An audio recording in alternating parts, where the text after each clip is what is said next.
Assalamualaikum warahmatullahi wabarakatuh. Hai teman-teman, kali ini saya akan mempresentasikan beberapa informasi tentang pendidikan. Pengertian pendidikan. Yang pertama, menurut bahasa, pendidikan adalah proses pengubahan sikap dan tata laku seseorang atau kelompok orang dalam usaha mendewasakan manusia melalui upaya pengajaran dan pelatihan.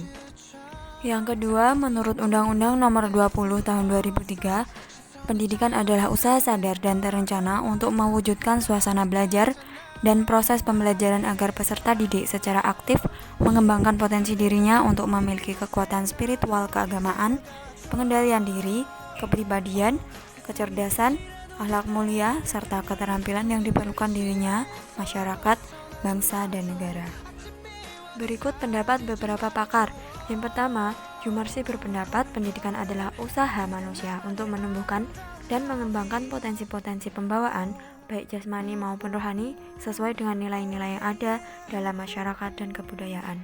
Yang kedua, Ahmad Marimba, pendidikan adalah bimbingan atau didikan secara sadar yang dilakukan oleh pendidik terhadap perkembangan anak didik, baik jasmani maupun rohani menuju terbentuknya kepribadian yang utama. Yang ketiga, Ki Hajar Dewantara berpendapat pendidikan yaitu menuntun segala kekuatan kodrat yang ada pada anak-anak agar mereka sebagai manusia dan sebagai anggota masyarakat dapatlah mencapai keselamatan dan kebahagiaan yang setinggi-tingginya. Yang keempat, menurut Profesor Dr. M.J. Langevold, pendidikan ialah setiap usaha, pengaruh, perlindungan dan bantuan yang diberikan kepada anak tertuju kepada pendewasaan anak itu, atau lebih tepatnya membantu agar anak cukup cakap melaksanakan tugas hidupnya sendiri. Yang kelima, menurut Profesor Dr. Endri Yarkara, pendidikan ialah pemanusiaan manusia muda atau pengangkatan manusia muda ke taraf insani. Tujuan pendidikan. Dalam Undang-Undang Nomor 20 Tahun 2003 tentang Sistem Pendidikan Nasional, dirumuskan bahwa tujuan pendidikan nasional adalah berkembangnya potensi peserta didik agar menjadi manusia yang beriman dan bertakwa kepada Tuhan Yang Maha Esa, berakhlak mulia, sehat, berilmu, cakap, mandiri, dan menjadi warga negara yang demokratis dan bertanggung jawab. Macam-macam tujuan pendidikan. Yang pertama, tujuan umum. Rumusan tujuan umum pendidikan merupakan rumusan tujuan pendidikan yang bersifat luas dan mencakup seluruh hakikat kemanusiaan secara universal. Yang kedua, tujuan khusus. Tujuan khusus pendidikan merupakan penjabaran yang bersifat detail dari rumusan tujuan umum pendidikan. Tujuan pendidikan dapat diurutkan sebagai berikut secara hierarkis. Yang pertama, tujuan nasional. Menurut Hasbullah, tujuan nasional mencakup rumusan kualifikasi umum yang diharapkan dimiliki oleh setiap warga negara setelah mengikuti dan menyelesaikan program pendidikan nasional tertentu. Yang kedua, tujuan institusional. Tujuan institusional merupakan penjabaran dari tujuan pendidikan nasional pada tingkat institusi atau lembaga.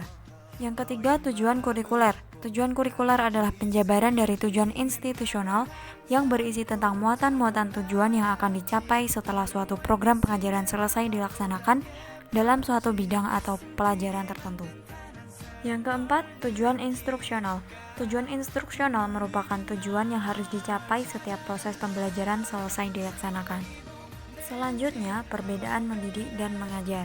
Mendidik, yang pertama, Marimbah dalam Hasbullah menguraikan arti mendidik sebagai proses bimbingan dan pimpinan secara sadar oleh si pendidik terhadap perkembangan jasmani dan rohani si terdidik menuju terbentuknya kepribadian yang utama. Yang kedua, menurut Waini Rasyidin, mendidik merupakan sebagai kegiatan membimbing pertumbuhan anak, jasmani dan rohaninya dengan sengaja, bukan saja dengan kepentingan pengajaran sekarang, melainkan utamanya untuk kehidupan seterusnya di masa depan. Mengajar. Yang pertama, menurut Joko Winarto, bahwa mengajar adalah suatu hal yang sangat penting karena semakin baik kemampuan mengajar guru, maka akan semakin tinggi prestasi yang akan dicapainya. Yang kedua, menurut Usman, mengajar adalah membimbing siswa dalam kegiatan belajar mengajar atau mengandung pengertian bahwa mengajar merupakan suatu usaha mengorganisasikan lingkungan dalam hubungannya dengan anak didik dan bahan pengajaran yang menimbulkan terjadinya proses belajar. Sekian yang dapat saya sampaikan, kurang lebihnya mohon maaf. Wassalamualaikum warahmatullahi wabarakatuh.